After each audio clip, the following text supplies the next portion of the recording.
Frankie goes to Hollywood. Hey, yo, Frankie. Frankie. Huggie Pacino certified. So I feel like addressing some shit because I can. Why not? So this individual who I don't know, apparently they fuck with the other people over there.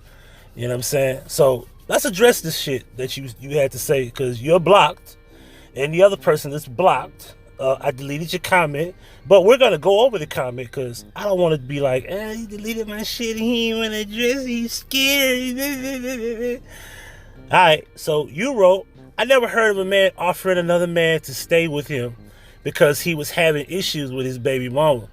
There are plenty of men who have had baby mama problems.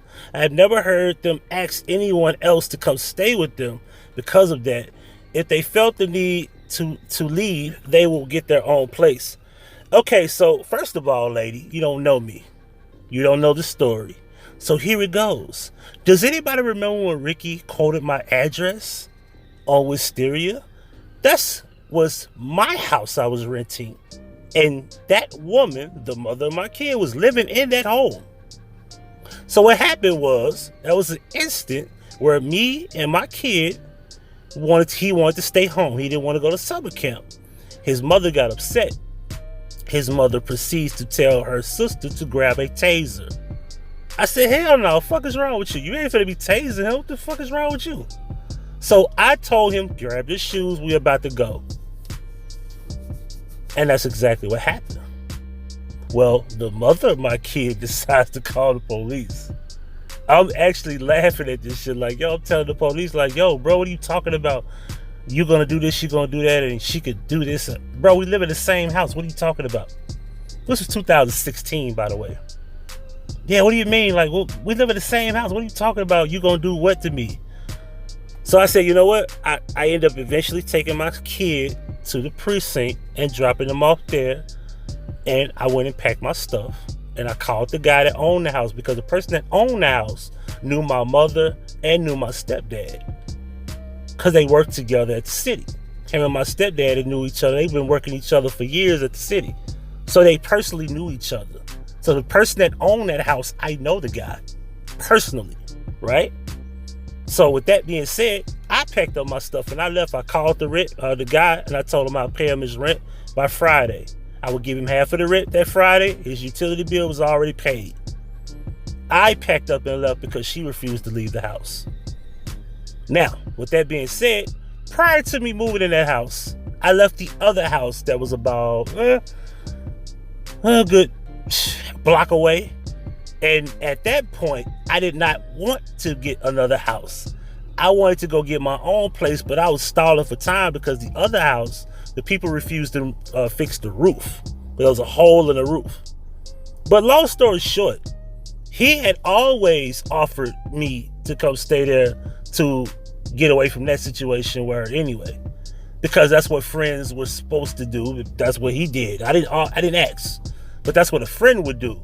So we were friends. See, remember, the key thing I said is that I've been knowing that man since 2003. Now, I can understand you, Genesis. You probably never had a friend. You probably never had a friend that would offer you anything. See, I'm the type of guy, as a friend, I've offered my last dollar, my clothes, my shoes, my home, my car. I let a guy take my car all the way to Minnesota and brought it back. I let people rent cars in my name. I let people use my credit because that's what a friend would do. Now, I'm the type of friend that won't do that today, but I have done stupid shit. I've let people use me, you know. But that being said, a friend would do that. They don't make him less of a man. They don't make me less of a man. But I can understand, Genesis. You're a troll. And I don't know if you're real. I don't give a damn. But I'm just addressing you because of that. So for that being said, this is why I ended up living there anyway, because I choose to. Because even if he offered, it's still my decision to do that. Now, only black people make this a joke that, oh my God, people living with each other. What's the difference? Oh, you made like when Mexicans live in the same house and it'd be like 10, 12 people living in a 2-bedroom apartment. Don't nobody say that, Mexicans don't make that type of joke. You don't see white people talking about having roommates. Hell, girls can have roommates, but it would come down to men, it's got to be something gay, it's got to be something stupid, it's got to be something where you broke or you childish or whatever. Meanwhile, it's a nigga living with his baby mama. Which leads to this. Which one you said was worse, you ask? Number one, you living with a man. No, I'm living with a friend. I wasn't just living with no regular man like I just met him today. Like, hey, what's up, bro? And then we just became friends, and a week later I'm living in this house. Anyway, and not wanting to pay your way where you stay. I would challenge you to go ask that nigga, did he ever pay to stay there? And I wish he would lie. I got every fucking thing documented, every receipt, every time I paid him documented. And every fucking thing I gave him access, like extra money or whatever the case may be, gas or whatever, food. You know what I'm saying? He ain't had to want for shit when I was there. He never had a problem. There was never a time I was late. As a matter of fact, I would pay early. He never had a problem with having soap, tissue, cleaning products, nothing. But you don't know me. Anyway, bringing trouble to his home. First of all, I didn't bring no trouble to his home. See, whether you know it or not, the nigga let my baby mama in his house when I wasn't there and stole my shit. But you don't know that story either, do you? So no, I ain't bring no trouble to his home. First of all, a scorned woman is not trouble that I bring or anybody bring for that matter. Nobody cares about your freezer full of steak. What the fuck does that got to do? I didn't even bring up the freezer. I didn't bring up no steaks and no freezer full of steaks in the live. So you just randomly said that. Are you jealous? And first of all, you mentioned about eating that much red meat. First of all, I sell the food. I don't eat all that shit. I can't possibly eat all those steaks. I don't think nobody can. I ain't had a steak in shit since the last time y'all saw me go to Outback. I don't eat red meat like that. I eat red meat, but I don't eat that shit like that. That shit be sold. Well, I make money off that shit. So, for the record, you don't know me. And you don't even pay attention to what I be saying, because I clearly stated, no, I don't eat all that shit.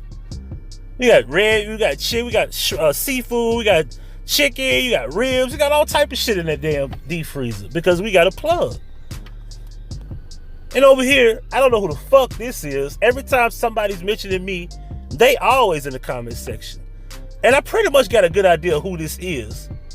So let's read what they wrote. I have an honest question. You stated what was worse. The other person already asked that question. But anyway, well, honestly, none of you are in any position to talk about the other one. If neither one of you have your own place, which I do, what is there to talk about?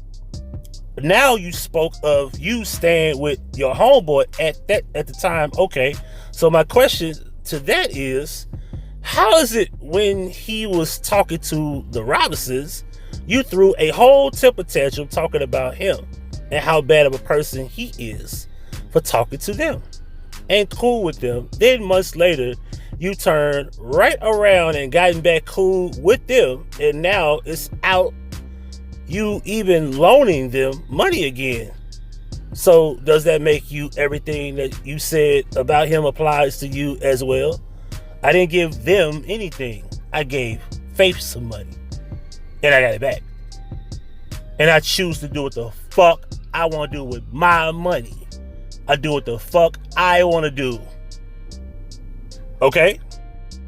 Now, with that being said, he talked about me to them. But remember the phone call, JJ himself said, he never said nothing about you to me. But you won't say that. That's what I said, like, y'all pick and choose what y'all want to say, and then y'all make up stories and y'all just create narratives. Like the dude, the other dude, the Frankie dude just said that I paid $200 to get somebody's phone number. Who phone number? I ain't calling you motherfuckers. Y'all called me. Remember Frank? Y'all was on three-way calling me. Yeah, I got that video too. Anyway, so at the end of the day, I just choose to address this because I'm on the clock and I'm getting paid. And I just said, you know what? I just finished the 3rd episode of Dexter, and I'm like, let me address these messages because I definitely don't want to hear this shit like one day this week or later on. And he deleted my messages and he ducking the smoke and he don't want to address. Yeah, I'm gonna address you here. Capiche? I'm out this hole. Go find y'all something to do, man. And you talk about do or grow up, live by what you state your name to be. Anyway, it's Huggie Pacino for the Huggie Pacino Effect. Yep, the effect. You motherfuckers follow my every move. Keep listening. You still gonna be Now that's Huggie Pacino certified.